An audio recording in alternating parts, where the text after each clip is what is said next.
Selamat pagi, perkenalkan nama saya Agnes Sampeluku dengan NIM 19651014 dari kelas 7A Akuntansi Manajerial. Pada kesempatan hari ini, izinkan saya mempresentasikan hasil kerja saya yang berjudul Pengaruh Informasi Akuntansi Penuh dalam Penentuan Harga Transfer. Baik, selanjutnya kita akan membahas latar belakang timbulnya masalah harga transfer. Masalah penentuan harga transfer dijumpai dalam perusahaan yang organisasinya disusun menurut pusat-pusat laba dan antar pusat laba yang dibentuk tersebut terjadi transfer barang atau jasa.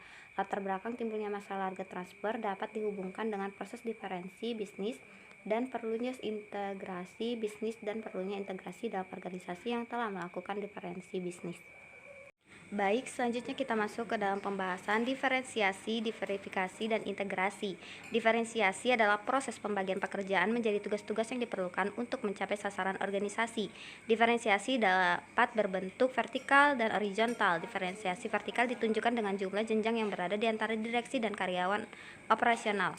Diferensiasi horizontal ditunjukkan dengan banyaknya bagian yang dibentuk sepanjang struktur organisasi perusahaan. Diverifikasi dilakukan oleh manajemen dengan alasan sebagai berikut. 1. Keputusan dihadapi oleh manajer yang dekat dengan masalah yang dihadapi. 2. Diverifikasi memberi otonomi bagi manajer tingkat bawah sehingga menaikkan moral kerja. Desentralisasi. Seringkali konsep desentralisasi disamakan dengan konsep divisionalisasi. Hal ini tidak benar. Desentralisasi adalah pendelegasian untuk mengambil keputusan suatu organisasi yang manajer tingkat bawahnya memiliki kebebasan yang besar dalam pengambilan keputusan adalah organisasi yang besar tingkat desentralisasi. Baik, selanjutnya kita masuk ke pembahasan konsep harga transfer. Dalam artian luas, harga transfer meliputi harga produk atau jasa yang ditransfer antar pusat pertanggungjawaban dalam perusahaan. Dengan demikian, pengertian harga transfer ini meliputi semua bentuk alokasi biaya dari departemen pembantu dan departemen produksi dan harga jual produk atau jasa yang ditransfer antar pusat laba. Contoh, pengertian harga transfer dalam arti luas adalah biaya listrik ke departemen-departemen lain yang menikmati listrik dan harga jual produk yang ditransfer dari pusat laba yang satu pusat laba yang lain dalam perusahaan yang sama. Baik, selanjutnya kita masuk ke pembahasan karakteristik harga transfer. Jika antar pusat laba dalam suatu perusahaan membeli dan menjual barang, ada dua macam keputusan yang harus dibuat. 1. Keputusan pemilihan sumber. 2. Keputusan penentuan harga transfer.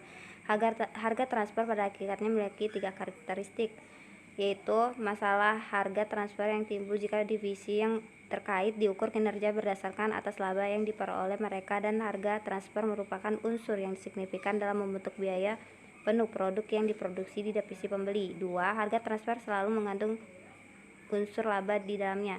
3. Harga transfer merupakan alat untuk mempertegas diverifikasi dan sekaligus mengintegrasikan divisi yang buruk. Baik, selanjutnya kita masuk ke pembahasan masalah yang dirundingkan dalam penentuan harga transfer.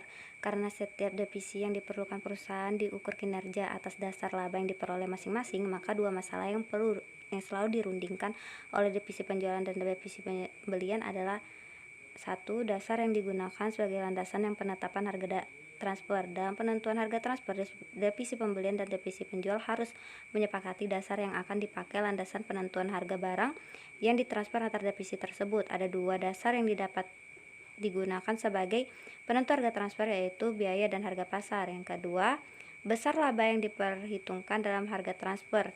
Dua faktor yang harus dirundingkan atas divisi penjualan dan divisi pembelian dalam menentukan besarnya laba yang diperhitungkan dalam harga transfer adalah: 1. Dasar yang digunakan untuk menentukan lab yang diperhitungkan dalam harga transfer. 2. Besarnya laba yang diperhitungkan dalam harga transfer. Baik, selanjutnya kita masuk ke dalam metode penentuan harga transfer. Ada beberapa metode penentuan harga transfer menurut dasar yang digunakan dalam penentuan harga transfer. Berbagai metode tersebut dapat dikelompokkan menjadi dua. Yang pertama, penentuan harga transfer atas dasar biaya. Dalam penentuan harga transfer ini, harga jual barang harga yang ditransfer antar divisi didasarkan pada biaya penuh produk yang ditransfer. Biaya penuh yang dipakai sebagai dasar penentuan harga transfer dapat dihitung dengan metode full costing, variable costing, dan activities based costing. Kelemahan yang melekat dalam metode penentuan harga transfer atas dasar biaya: 1. Dalam menetapkan harga transfer harus dicapai persetujuan lebih dahulu antara divisi penjualan dan divisi pembelian mengenai biaya apa saja yang dapat diterima sebagai dasar penentuan harga transfer. Dua, sebenarnya sangat sulit untuk menentukan laba atau return on investment yang wajar bagi divisi penjualan. Penentuan harga transfer atas dasar harga market. Jika produk yang ditransfer antar divisi di dalam perusahaan mempunyai harga pasar, pada umumnya harga pasar tersebut merupakan dasar yang adil terutama dipandang dari sudut pengukuran kinerja. Baik, selanjutnya kita masuk ke pembahasan pengelolaan harga transfer. Karena penentuan harga transfer berdampak langsung terhadap laba divisi yang terlibat dalam transfer produk atau jasa, sistem penentuan harga transfer memerlukan aturan formal agar dapat dilaksanakan secara berhasil. Dua aturan formal yang perlu ditetapkan adalah aturan negosiasi dan aturan penyelesaian jika negosiasi menghadapi jalan buntu. 1. Negosiasi antar divisi. Jika pembentukan divisi disertai dengan desterilisasi wewengan manajemen puncak, penentuan harga transfer tidak ditetapkan oleh manajemen puncak, namun merupakan hasil negosiasi antar manajer divisi yang terlibat dalam transfer barang atau jasa. 2. Arbitrase. Bagaimanapun rincian aturan negosiasi yang telah disepakati oleh divisi yang terlibat, suatu saat akan terjadi jalan buntu dalam perundingan penentuan harga transfer. 1. Menyelesaikan perselisihan yang timbul dalam penentuan harga transfer. 2. Menelaah perubahan sumber pengadaan. Yang ketiga, mengubah aturan harga transfer jika diperlukan. Baik, sekian dari hasil presentasi saya. Kurang lebihnya saya mohon maaf. Saya ucapkan terima kasih.